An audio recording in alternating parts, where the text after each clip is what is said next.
Gini, terlalu banyak generasi pupuk kandang di negeri ini yang suka memutarbalikkan fakta akan keagungan cara berpikir para pendahulu kita. Warisan para pendahulu kita sudah mencakup berbagai latar belakang keilmuan. Mereka sudah meletakkan pondasinya, kita tinggal mengembangkan untuk kemajuan bangsa ini dan demi sebuah warisan pada generasi selanjutnya. Mari kita mulai. Kita bahas sesuatu yang ringan dan padat dulu aja. Seiring dengan masuknya kebudayaan asing dan menjadi pengiring runtuhnya kerajaan Majapahit, menjadi sebuah penanda juga runtuhnya kebudayaan Siwa Buddha di negeri Nusantara. Walau sebenarnya banyak hal yang tidak tepat secara geografis, namun saat ini mulai banyak pengaruh budaya asing yang diterapkan di negeri ini. Bahkan dari sisi penanggalan juga turut mewarnai konsep baru.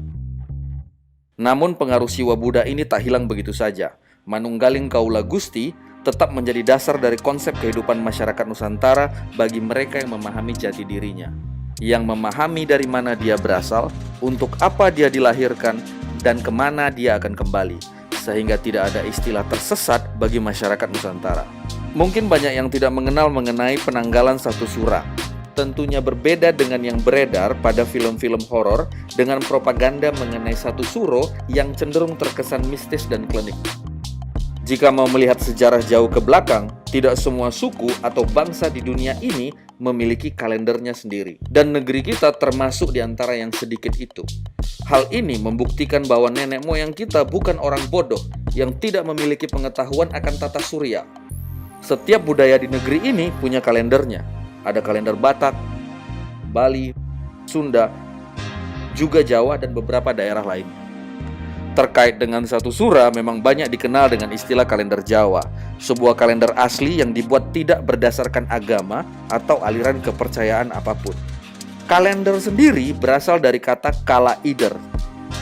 Kala adalah waktu, ider adalah bergerak. Dan sura memiliki arti cahaya sejati.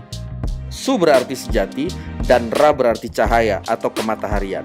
Ra sendiri di dalam terminologi barat menjadi rei atau sinar.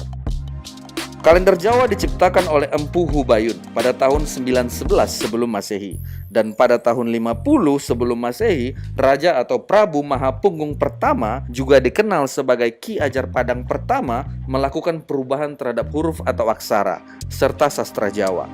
Bila kalender Jawa dibuat berdasarkan Sangkan Paraning Bawana atau asal-usul isi semesta, maka aksara Jawa dibuat berdasarkan Sangkan Paraning Dumadi, asal-usul kehidupan, serta mengikuti peredaran matahari atau solar system.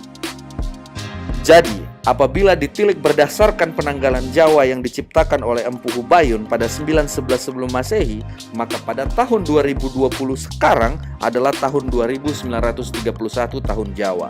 Silakan jika ada kesalahan untuk mengkoreksi ini. Seiring dengan siapa yang menjadi pilar atau saka di negeri ini, maka kalender Jawa pun mengalami perubahan titik waktu penandanya. Seperti Aji Saka juga melakukan perubahan terhadap kalender Jawa. Konon kabarnya Prabu Aji Saka juga bernama Prabu Sri Mahapunggung ketiga atau Ki Ajar Padang ketiga, atau Prabu Jaka Sangkala, Widayaka, atau Sindula atau Hyang. Petilasannya adalah api abadi di Merapen, Grobogan, Purwodadi, Jawa Tengah. Mengapa masyarakat Nusantara ataupun Dwi Pantara menggunakan acuan matahari sebagai acuan kehidupannya? Karena manusia memang makhluk dengan tenaga matahari. Tanpa cahaya ataupun tanpa hadirnya matahari, dalam waktu 2 jam saja, manusia dijamin sudah pasti mengantuk dan tidur. Karena respon serotonin yang ada di dalam pineal gland kita akan bereaksi jika kita berada dalam kondisi gelap. Jadi kesimpulannya adalah, nenek moyang negeri ini punya kecerdasan yang di luar kemampuan kita sekarang untuk menguasai tata salira hingga tata surya. Mari berhenti untuk dibodohi.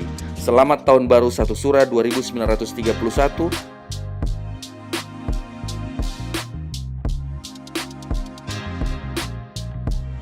Mari kembalikan kejayaan negeri matahari.